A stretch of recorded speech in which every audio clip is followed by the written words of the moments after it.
watch here.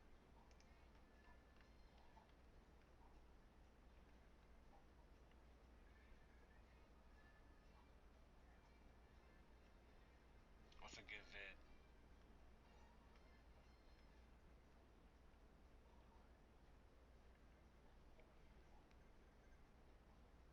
Dad watches adult videos while 2-year-old bakes to death in hot car. That's an insane title. I gotta see this. We're gonna watch this, chat. 911, 911, please. My baby was in the car. Wait, can y'all hear this?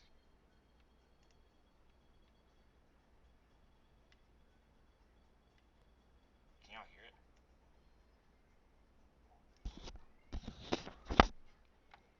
Let me know if y'all can hear it.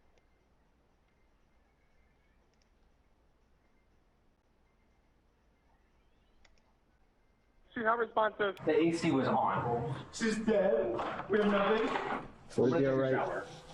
So we can't let you do that right now. You can stay in the room if you want, but I'm not gonna talk. It's a scorching 109 degrees in Marana, Arizona on the late afternoon of July 9th, 2024. A frantic 911 call sends first responders racing to the aid of a 2-year-old child, found unresponsive after her father left her to sleep in the family's car. As investigators try to piece together what may have happened, unsettling discrepancies begin to emerge, and shocking evidence raises a haunting question. Was this a heartbreaking mistake or a catastrophe waiting to happen? The suspect in question and all persons charged with a crime are presumed innocent unless and until proven guilty in a court of law.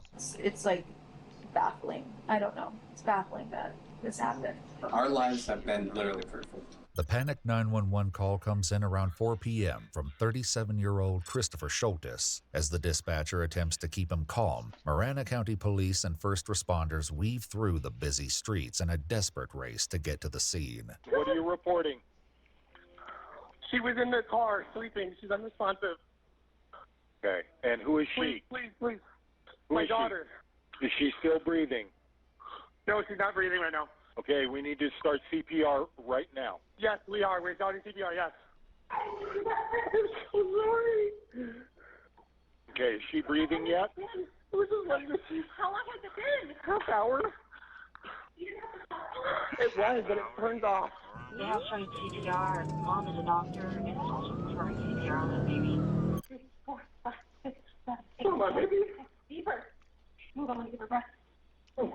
By the time police arrive, paramedics have already taken over efforts to save the child, but the situation looks grim. As the temperature outside is boiling, they need to know how long she was exposed to the deadly heat. Half hour, 45 minutes. 45 minutes, okay. The car's been on.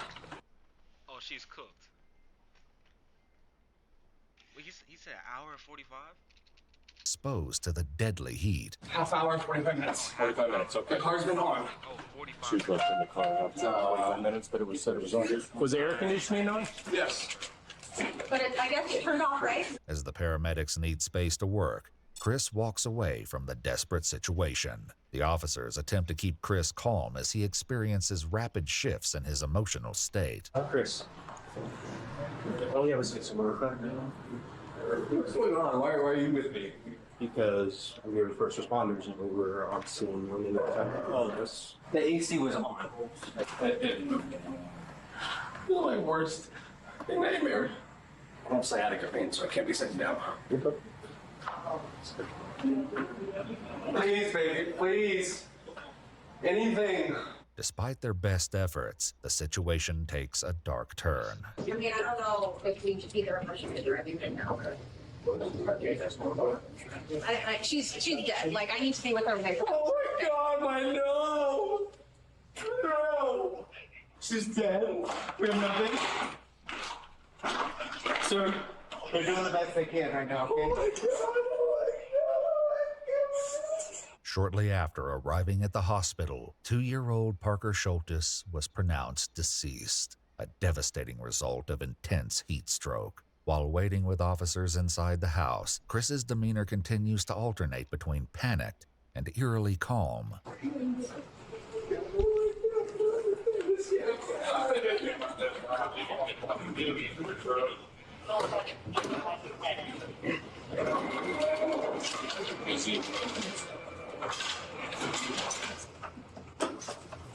Thank you.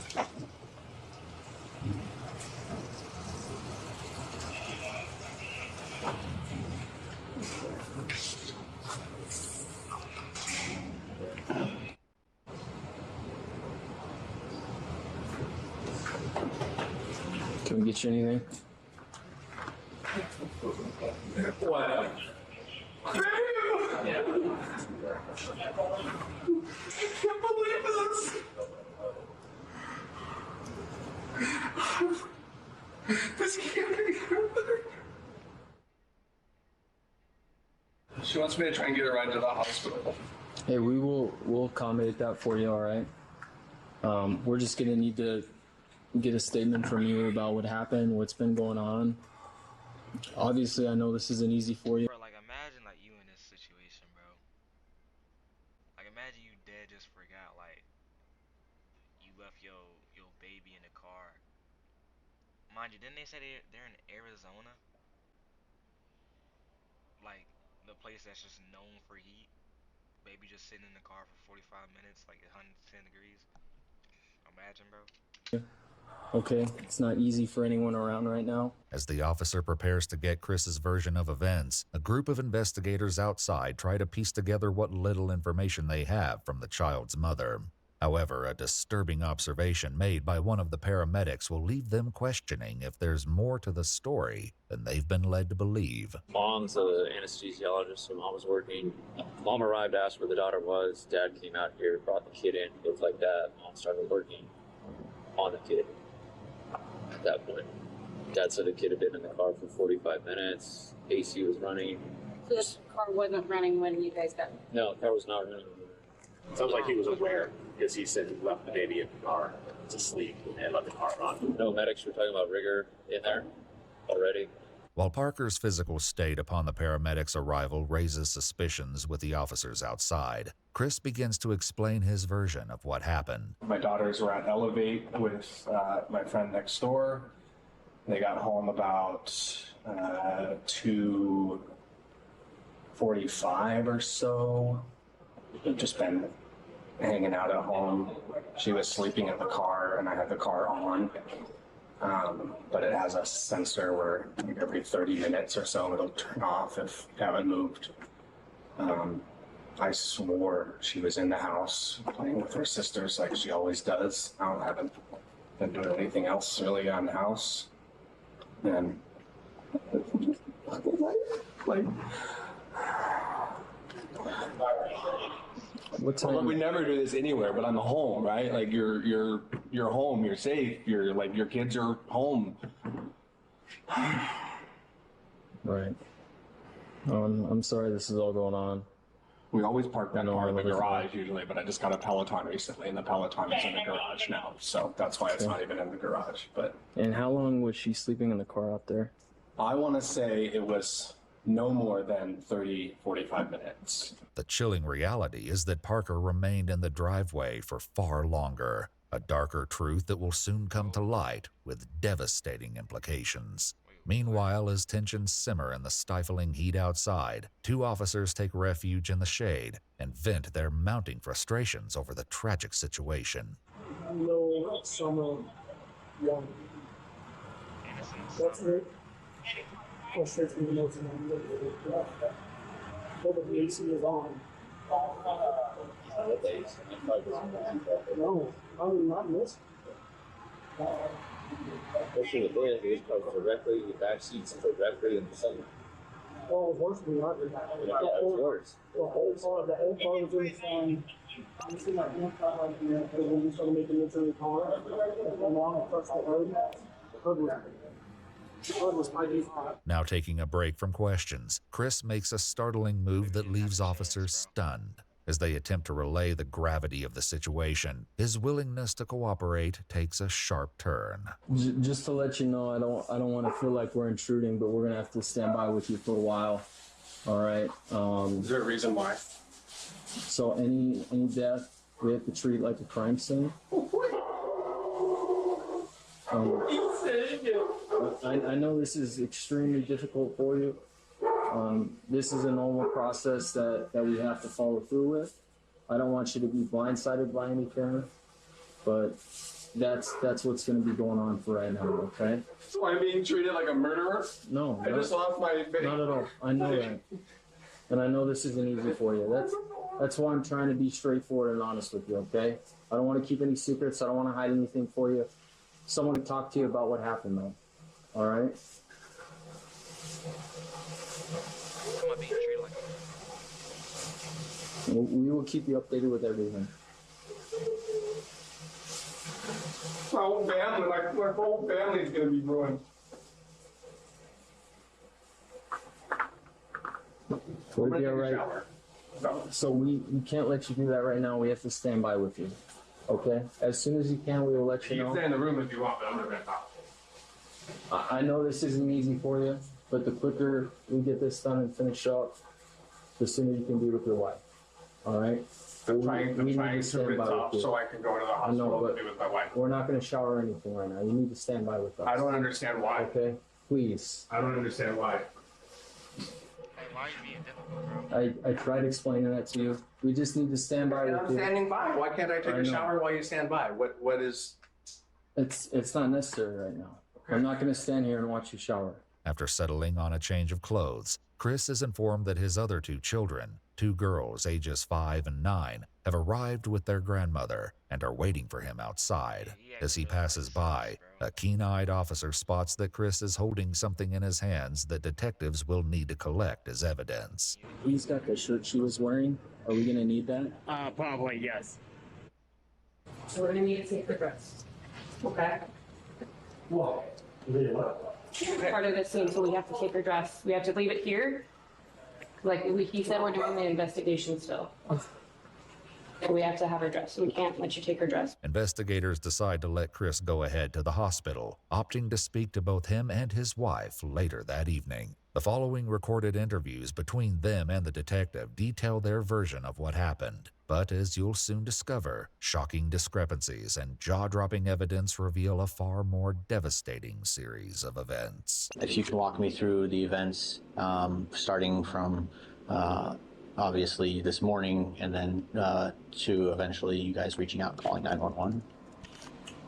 Pretty normal morning. Girls woke up and one of their friends had asked them to go to Elevate with like their mom's friend.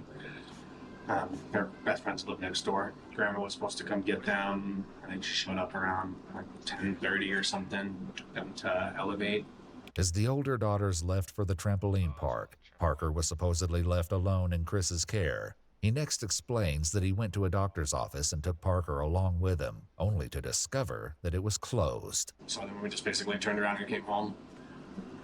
And I looked at the clock and I remember thinking like, oh, I gotta get home because the girls are gonna probably head back soon. So we got home and the girls weren't home yet, but baby was sleeping in the car. And so I had taken some stuff inside and I came back out and the girls were there. They had just pulled up. And so they came inside and I checked on the baby. She was still sleeping. And then came back inside. And that's where I just kind of like was, I don't know, thinking that she was playing with her sisters. I think that me coming home and thinking that, you know, the girls were going to be home, so I got to like come back in and out kind of thing. You said the girls came home. You remember about what time that was? I want to say it was like 2:30. The next-door neighbor, whose kids went with Chris's older daughters earlier in the day, has a very different answer for what time the children came home. And you said they got dropped off about what time? Probably 1:30. I'm thinking like 1:15. And then, do you remember what time you left to go to the clinic? I don't. Okay. You remember roughly about what time you got to the clinic and saw their clothes? Probably about 2, I think. Security footage from nearby businesses and Chris's own neighborhood paint a shockingly different picture, as we'll soon uncover. The discrepancies between his account and what the cameras captured will be impossible for detectives to ignore, especially as an even more startling pattern of behavior begins to surface. So the girls get home. About 2:30, you checked. Still sleeping, and the car was still on. Okay. I think it's like every 30 minutes or something that like will turn off if you haven't moved the car. I don't know. I think the lockout period for the car is like 20 minutes, if I were to guess. Is that something that's happened before that you've noticed with the car? Or? I've noticed the car stopping before just because I was sitting in it one time and not like having the like anything going on and it just turns off. So I know that it does that at some point. Crime scene investigators performed a test to replicate this event on Chris's car, and while the exact time varied between each test, the vehicle turned itself off consistently around the 20-minute mark. 1 hour after the engine shut off, investigators recorded the temperature of the back seat where Parker was left sleeping. It was a sweltering 149 degrees Fahrenheit. And then you go inside. You guys are doing things as normal. Then what's next? Girls were playing in their room on their iPads like they usually do. That's where I thought the baby was. Girl said hi, but the baby didn't come say hi to her, so that's when she was like, "Where's the baby?" I was like, "I don't know, I think she's sleeping." And my daughter started looking for her first, and the girl said that she was sleeping in the toy room, but when I got up and went in the toy room, she wasn't in there. And then we were like, And then I was just walking around the house, like checking the rooms and stuff, because I figured she was in one of the other rooms. And I went out in the driveway and checked her car. Already, Chris's timeline casts doubts as it places Parker in the driveway from before 2:30 p.m. up until the 911 call was placed, much longer than the 30 to 45 minutes he originally claimed. These discrepancies won't escape these seasoned detectives, but the truth they uncover will be worse than they imagined. And as far as letting sleep in the car, have you done that before with the kids? No, not that I'm aware of. And then, had you done anything like this before, where you just let her sleep in the car or anything like that? No, that's normally. I mean, I have the girls with me usually, and the girls are always, good about like, "Dad, get the baby," like we'll walk to one side together. I don't mean to be insensitive, but I have to ask these questions. Any issues at home? Any problems? No, we have the perfect life. Like, I'm not even kidding. Like, every day we're just in awe of just how much we love each other, how perfect our girls are, just how full everything is. It's just, it's like baffling. I don't know. It's baffling that this happened. While they both claim it's never happened before, security footage witnessed by police, along with more unsettling claims, will ultimately reveal the possibility of a disturbing pattern of behavior. On the morning of July 9th, the day of the incident, Chris allegedly pulled into a gas station at around 12:06 p.m. on his way to the doctor's office. He's seen entering by himself, and after buying 3 cans of beer, enters the bathroom. Only 1 can remained as he exited without paying around 12:10 p.m. Chris's vehicle is next seen arriving at the doctor's office at 12:12 p.m., hours before he originally claimed. His vehicle is then seen making a third stop at a Bosch's grocery store at 12:30 p.m. Cameras captured someone matching Chris's description entering the store at 12:40 p.m., once again alone. He's then seen returning to the vehicle at 12:47 p.m. At 12:47, neighborhood cameras captured Chris entering the neighborhood. The vehicle was captured pulling into the driveway at 12:53 p.m., where Parker was left asleep until 4:16 p.m., when the 911 call was placed. Parker Schultes remained in the driveway for more than 3 hours. The possibility that Parker was left unattended at each location may have been a shock to detectives, but to neighbors it was no surprise. After hearing troubling rumors circulating in their small neighborhood, investigators begin to question them and are shocked at the surprising allegations. Neighbors tell police that there have been multiple incidents in which the older girls were rumored to be found lost and wandering the neighborhood, while Chris was nowhere to be found. As well, a second neighbor came forward to say she'd been involved in a number of search parties for the girls over the years and claimed that while Chris was home, he would have no clue they even left the house. While Chris and his wife both adamantly denied regularly leaving. That's messed up, bro. You don't know where your kid's at, bro? Like, it's messed up, bro. Leaving their children alone, disturbing text messages surfaced between the two that seemed to contradict their claims. In this exchange, which took place just after Parker was taken to the hospital, the messages read, "I told you to stop leaving them in the car. How many times have I told you?" To which Chris replies, "I'm sorry. Detectives are coming for me. I'm going to prison. I killed our baby." Additionally, in the months leading up to Parker's untimely death, the mother accused Chris of driving under the influence with the girls in the car. As well, it appears that Chris admits to speeding at nearly 140 miles per hour with one of the children in the back seat. One burning question still remains: what Chris was doing while Parker was supposedly trapped in the scorching vehicle for over 3 hours. Between 2:30 and then when I came home, what were you doing? Working on laundry. The Office was on TV.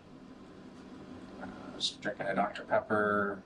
Done a little vacuuming on the stuff in the house. It was just like a lounge around the house day. A search of Chris's phone may shed even more light on his activities at the time. Shockingly, around 2 p.m. while Parker slept in the hot car, Chris may have been browsing for men's clothing and searching for adult videos, raising chilling questions about his priorities and state of mind.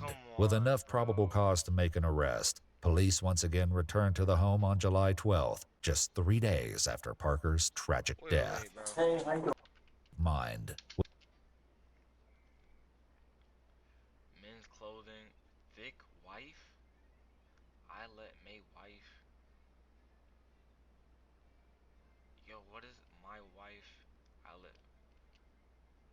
Bro, ain't it like 2 p.m., bro? Like. With enough probable cause to make an arrest, police once again returned to the home on July 12th, just 3 days after Parker's tragic death. Hey, how you doing? Doing all right. You have Chris come out to us, please. So, based off of our investigation at this point, right, we have determined that there's probable cause to go ahead and charge you for what happened. Okay. Let's come out here, Christopher. No. It's okay. No. Okay. So, No. listen. No. Listen. Okay. This doesn't change what's happening. This doesn't change what's going on. Okay. What happens at this point? It's simple. Okay. What happens at this point is you are going to be taken into custody, all right, and you will be booked. And then after you are booked, you have an initial appearance with the judge within the first 24 hours, okay? After the first 24 hours, right, the judge will determine bond and things like that as far as what happens next. At that point, the case goes to the courts. It'll be between you, it'll be between your attorneys, and it'll be between the county prosecutor, okay? So, again, I can't change the consequences of what happened, all right? But what I'm going to ask of you. Okay. Come on, Chris. Let's go over here. Can you grab him some shoes, please? No. They're right there. They're right there. Let me put shoes on. Can I just ask one thing, please? Yes. Yeah. Can you say bye to our kids? Okay. So listen to what I'm saying. I'm not resisting. I know. Please. Just relax. I Just need you to relax, listen. Christopher. I need you to listen. Just Okay. relax. We will Just get your shoes. relax. Just relax. The timing of the arrest doesn't sit well with Chris's wife and mother, who express their concerns as well as their harsh opinions about the officers themselves. Just so you guys two, we're trying to make this as little of a scene as possible. So I don't think we can wait till after the funeral. I don't want the kids to see Dad get hauled off. Seriously. That's going to be between you and the court. Can I give him a kiss? Yeah. There you go. Chris, I'm gonna be here and I'll take care of everything. I ain't gonna lie. But it's just a messed up situation, bro. The funeral is private. No heart. No heart at all. As officers prepare for transport, they make one final consideration given the extreme temperatures. Anything inside your pockets? You just have to, it's standard, okay? Hey, Brooks, on the AC, look on the bottom, it says rear. Let's get the AC. We'll do a second. Thank you. Christopher Schultes was arrested and booked into the Pima County Adult Detention Center. He's been indicted on charges of second-degree murder and child abuse related to the death of Parker Schultes. While he was later released pre-trial services, the court had asked for a $1 million bond. During his second showing at the court in August 2024, Schultes pleaded not guilty to the charges. The charges have now been escalated to first-degree murder and child abuse. What y'all think, bro?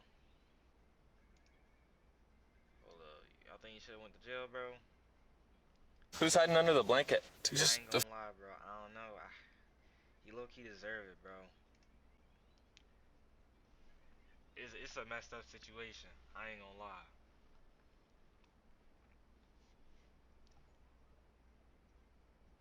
Routine traffic stops fine. Missing 13-year-old girl. Bro, these some messed up videos, bro. Should I watch these? That was low-key sad, like.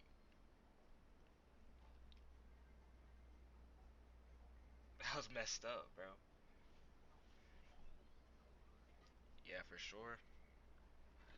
I mean, you got, bro, when you a father, bro, like, you gotta make sure you're taking care of your kids, bro. Like, that should be a number one priority. Why is you in the house watching corn, gang? Mind you, it's like 2 p.m., 3 p.m. Come on, gang. Can't be doing all that, bro. And then there's search parties for your kids. You don't even know they left the house. Your neighbors gotta help you out with that.